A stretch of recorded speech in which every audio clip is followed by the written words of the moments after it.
Welcome to the Tipping Point Show. I'm Jimmy Evans. I'm so glad that you've joined me today. I'm going to be joined today by Rabbi Jason Sobel, and we're going to be talking about Israel and all of the events that are happening concerning Russia, Israel, anti-Semitism around the world. There's a lot of things in the news that we're going to be talking about. And so before I introduce him, let me just say that Mark Hitchcock and I have written another book in our series. It's the series What's Next? And this one is on Iran goes nuclear. I read an article this morning that it's believed now that they have enough nuclear material for 10 nuclear warheads right now.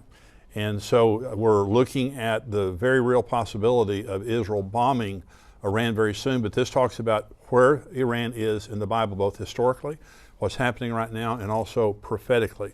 And so if you want to know what's going on in Iran related to Bible prophecy, this is the book, Iran Goes Nuclear by Mark Hitchcock and myself. You can get this on endtimes.com or on amazon.com. But right now, it's my great pleasure today to be joined by Rabbi Jason Sobel. He's the founder of Fusion Global, a ministry that seeks to bring people into the full inheritance of faith by connecting treasures of the old and new.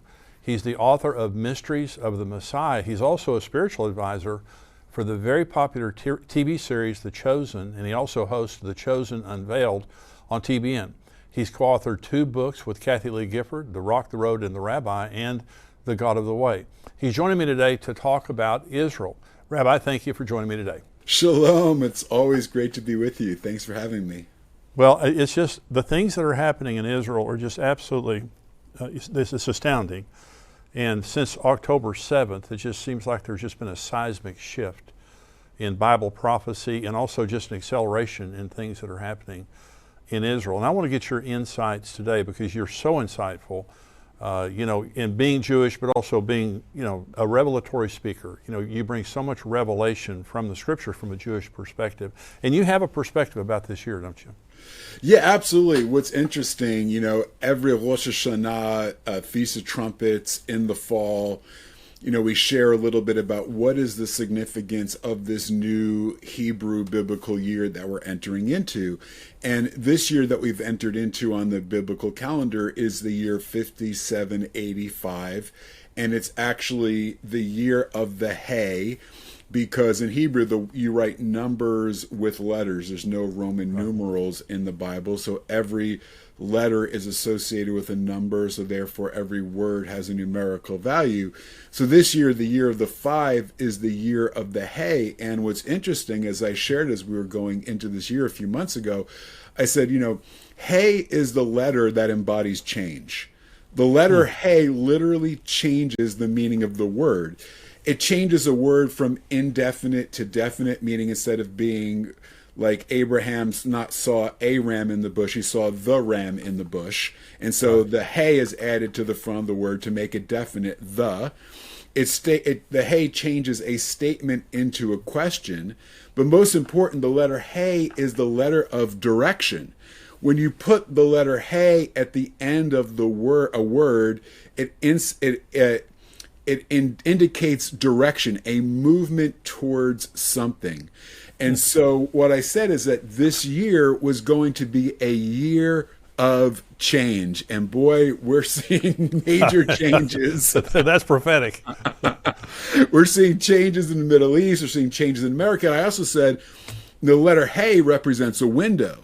So there is this window of change, I said, that's coming in our nation, coming in the Middle East. Wow. And what's interesting about that is, and I think this is how we're going to see how it ties into prophecy, I think very significantly, which is, I know, part of your heart, because 85, the year that we're in, is also the numerical value of the Hebrew word bitachon. And bitachon is the biblical word that means trust or security. So in Psalm 112:27, it says, his heart trusts in the Lord. Libo betach b'Adonai. That phrase equals 85. He shall not be afraid of evil tidings. His heart is fixed, trusting in the Lord, which equals 85. Wow. So bitachon means trust in the sense of security, and our security is ultimately based upon whom we put our trust in. Some trust in horses, some trust in chariots, but we'll trust in the name of our God. So what's the point of all that? We've been in a world where there's so much insecurity. Israel, our borders, the United States, everything that's going on. And I said there's going to be coming security for Israel, security for America. And part of that, I believe, is to fulfill, as you know, what it says in Ezekiel 38. Thus says Adonai Elohim, the Lord God, it will come to pass in that day that things will come into your heart and you will devise an evil plan. It's talking about Gog and Magog coming against Israel. And you will say, I will go up against a land of unwalled villages, and I will fall upon a people who live securely, all of them living without walls, having no bars or gates. Yoshvei Levatach, which is the same word for security, which equals 85, Levatach, who dwell securely, Kulam Yoshvim Be'ein Choma, who dwell without walls. And so what I see going on is I think what's interesting here is that I think this is a setup. Israel, to fulfill this prophecy, has to dwell securely in the land. They've never dwelt securely in the land. October 7th was horrible, but what it did is that it set in motion what Israel has been unwilling to do: go after Hamas, go after Hezbollah in Lebanon, go after Iran more directly, and confront these. Because until those groups are dealt with, I don't think Ezekiel 37, 38, War of Gog and Magog can ultimately be fulfilled until there is a sense of security. And I believe that that is what we're heading into, a time of security that is ultimately going to lead to what we read about in the book of Ezekiel. Now, something else that's interesting is, again, religious Jews biblically place a lot in numerical values. The numerical value of Donald Trump equals 424, which is the same numerical value of Mashiach ben David, Messiah, son of David. Right? Wow. So what's the connection there? It's not that Trump is the Messiah, but is that there's a messianic process that is being accelerated and set in motion at this time. And Trump is playing a key role, I believe, in setting up the security for Israel and for America that hastens the coming of the Messiah and the things we read about that have to happen in the end times. I don't know if you think I'm crazy, but there we go. Oh, man, absolutely not. We've had this discussion on the Tipping Point Show many times with different guests, and they say exactly what you were saying. Israel's not securely dwelling in their land without bars and gates. I mean, this is one of the most difficult times in their history that they're in right now. So Gog and Magog War, which we see unfolding on the northern border of Israel right now, it's in the news every day, is all that they need is this time of rest. And I was having a conversation yesterday. I did a podcast with a guy, and we were talking about this whole issue of, when the Gog and Magog War would come. Would it be during the tribulation? And Bill Salas, who's one of our regular guests here on the show, pointed this out. And this is why I love what you just said. He said it can't happen during the tribulation because the first half of the tribulation is peace. The second half is war without peace, and God doesn't rescue the Jews until the second coming. And so in the Gog and Magog War, the IDF doesn't win it, God wins it. And so it's a time of peace, but there is obviously war of Gog and Magog. That doesn't happen during the tribulation. Now, I could be wrong, but I totally agree with what you're saying. And no, I totally agree with you. Yeah, no, I think it's going to happen. I believe the Gog and Magog War will happen sometime around the rapture of the church. I think the Gog and Magog War will set up the Antichrist covenant. Exactly. On the heels, just like in World War II, there was sympathy for the Jews, which resulted in the state of Israel. I believe after the Gog and Magog War, there'll be a sympathy, because God says, I'm going to glorify myself in the sight of the nations. And so there's going to be a sympathy for the Jews. The Antichrist, I believe, will step in around that period of time and enter into this covenant, which is going to be this incredible deal that Israel thinks they're getting themselves into, but it's a covenant with death. And so I agree with your perspective. I love hearing you talk about numbers and the biblical significance of numbers, because the Bible is such a phenomenal book, that the equidistant letter sequencing that came out years ago is fascinating. The way the Bible is such an incredible book. But so the Gog and Magog War, when you look at October 7th to happening right now, how close? And we don't set dates, but I'm saying, I make this statement. I don't think we're living in the end times. I think we're living at the end of the end times. I think we're seeing an acceleration of birth pangs that are happening. I think that Israel is in an undoable situation related to a two-state solution that they're going to try to impose on them as soon as they can. What do you think about how close are we to the Antichrist and all that?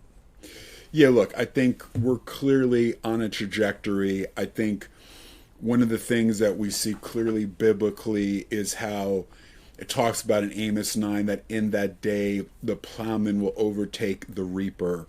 And the idea is that in the Messianic kingdom, plowing and reaping is simultaneously. So what that says is that in the kingdom there's an acceleration.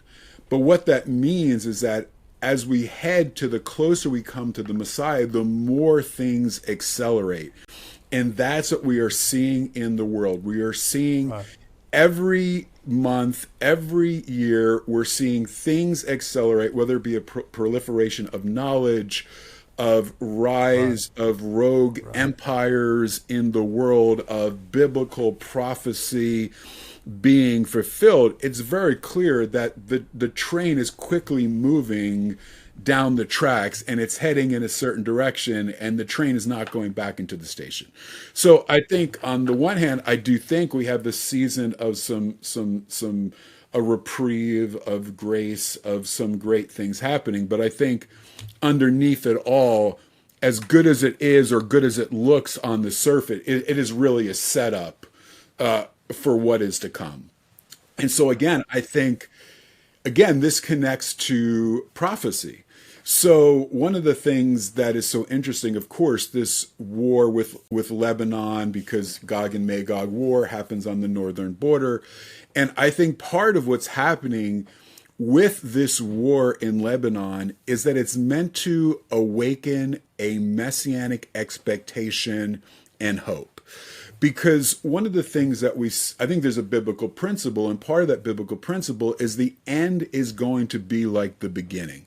Whether it's literally the book of Revelation, a return to the Garden of Eden, what was lost is restored, death is swallowed up by life, river of life, tree of life, all these things. But on another level, it's also the book of Acts, the beginning of the body of Messiah, the beginning of the church. And so one of the things or beginning of when Yeshua came, so one of the things we see is that when Messiah came, there was a huge messianic expectation. And so there has to be, before the end times, there has to be this messianic expectation. Now, here's the thing. Christians have had that messianic expectation historically, but Jews minimize that messianic expectation, because every time we focused on the coming of the Messiah and we're wrong, bad things happen to us. That goes back to the first century when Jews revolted against Rome because they thought Bar Kokhba, this first century military leader, was the Messiah. And we're expelled from our land. And Jews like, look, let's not focus on the coming of the Messiah. It's a foundational principle of faith, but let's not speculate, because whenever we speculate, leads to bad things for us. And so there was a diminished expectation, although always a belief, but not a sense of expectation, eminent expectation. Well, I got to tell you, most rabbis today are like, we're living in the footsteps of the Messiah. You hear rabbis talking, Orthodox rabbis talking about Gog and Magog and coming of the Messiah like we've never heard before. It is becoming more and more mainstream for rabbis to talk about this. So this is significant. This is not insignificant. And then you have this Gog and Magog focus on the north, where Israel is fighting Lebanon. And this is meant to awaken that expectation. So what's interesting is that the fall of Lebanon as an enemy of Israel is directly connected to the coming of the Messiah. So Isaiah chapter 10 says this: "Behold, the Lord Adonai Tzevaot, the Lord of hosts, will lop off the branches with terror, so the tall ones will be cut down and the lofty ones laid low." Isaiah 10:34. "Yes, he will hack down the thickets of the forest with iron, and Lebanon will fall by a mighty one." Here's what's crazy. Vehalevanon be'adir yipol. So it says Lebanon will fall by a mighty one. The word for mighty one is the Hebrew word adir. Well, what's the name of the new Israeli F-35s that have been key in this war?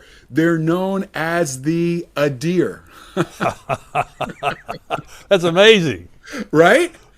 And it says he'll cut down with iron. And this current Israeli operation is called Iron Swords. Oh my And gosh. now this wasn't chosen because they knew about this reference to Isaiah, because in Israel there's a computer system that generates the names of these wars that are chosen randomly. A group of generals don't come up with the names. It's generated for them.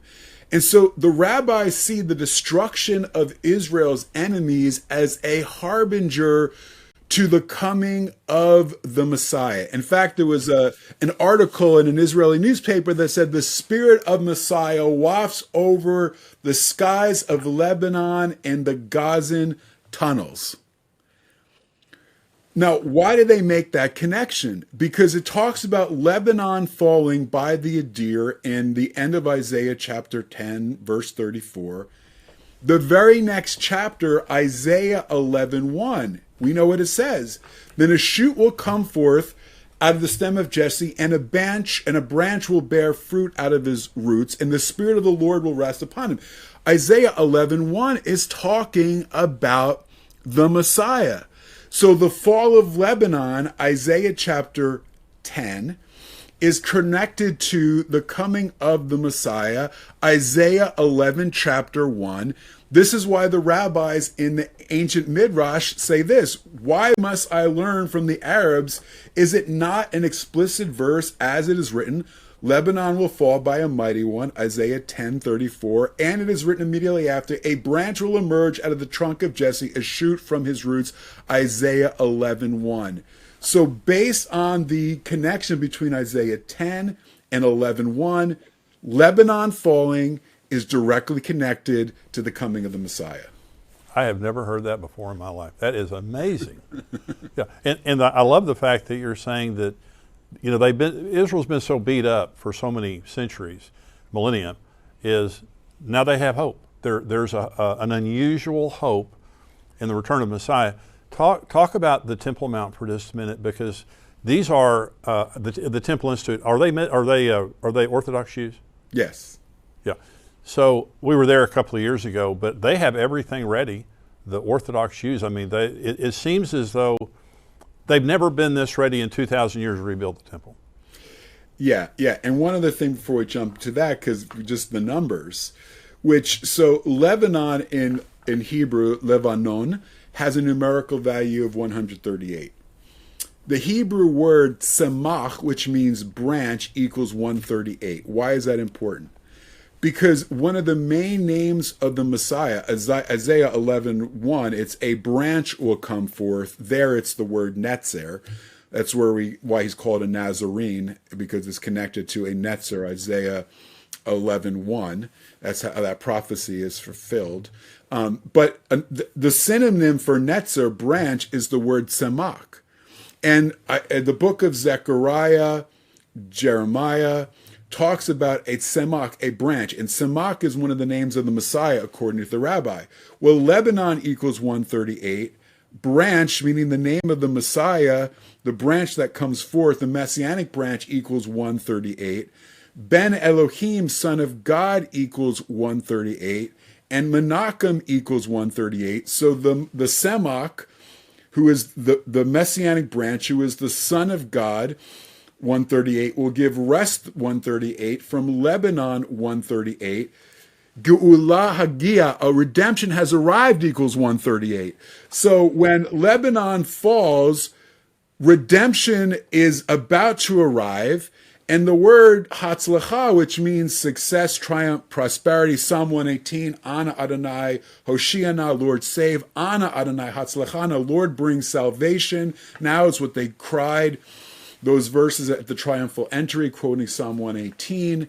So all of this, even numerically, supports this idea of Lebanon connected to the Messiah, connected to redemption coming. It's even there in the numbers. Now, what you're saying, I think, is true.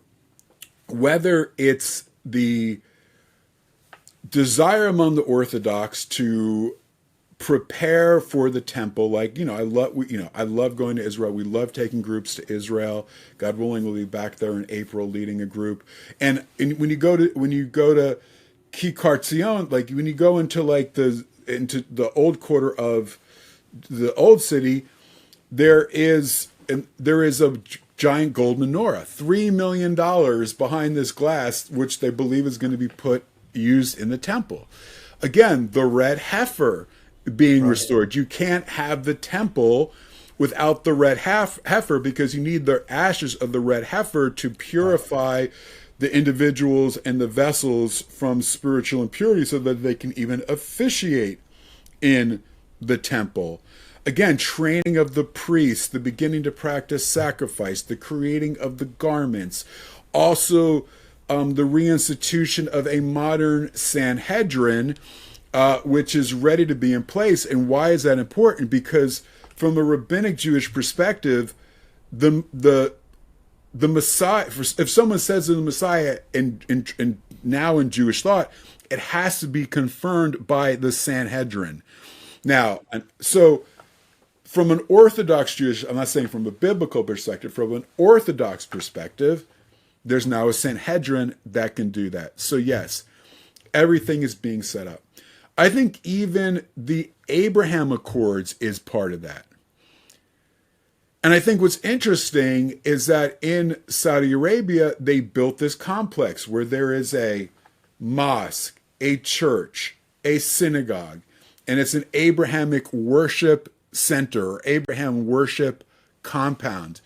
See, I actually believe that could be a model for what is agreed to on the Temple Mount. Yes, absolutely. That they say, okay, you know what, it says in the Bible, my house will be a house of prayer of all nations. Now, we interpret it one way, but I think the way the Antichrist will come and bring peace is by twisting that verse and saying, yeah, house of all people. We'll have a temple, we'll have a mosque, we'll have a church. This is the center of Abrahamic faith. Let everyone worship their God the way they want to worship him. And they'll come to some sort of compromise on that fact. Because I don't believe that, like a lot of archaeologists believe that where the Dome of the Rock is not actually where the Holy of Holies stood. Because it doesn't line up with the Eastern Gate. So if that's the case, then, if it's not on that spot and it's on another spot on the Temple Mount, hey, build something there. There's a lot of room. Well, Revelation 11, John says, I was given a rod to measure the temple, but not the outer court, because it's been given to the Gentiles to trample underfoot for 42 months. And so that makes sense, that there could be a church, the Dome of the Rock, whatever. So let's go back to Lebanon for just a minute. So when you're saying the fall of Lebanon, would the fall of Hezbollah equal that, or is it the actual nation and government of Lebanon? So again, what I want to be careful and I want to be clear about this is that I think what happens is that biblically there can be multiple mini fulfillments that are a sneak preview to the ultimate fulfillment. So I think the fall of Hezbollah and a cessation of hostility with Israel that begins to usher in a time of peace, again, is a key harbinger that redemption is on the way. It's not the ultimate fulfillment, but it is so maybe the way to look at it is like this. It's like dominoes that have to fall.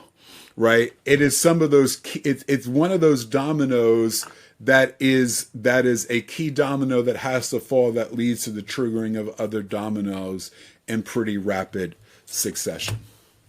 Tell your wife hi for me, and I want to get you back on, because every time you're on here, it's just fascinating. And I want to thank everybody for joining us today. Thank you for being a subscriber to Tipping Point. If you're not a subscriber, go to endtimes.com right now. You can become a subscriber. But Rabbi Jason Sobel, you need to get his materials. You need to get more information about his ministry.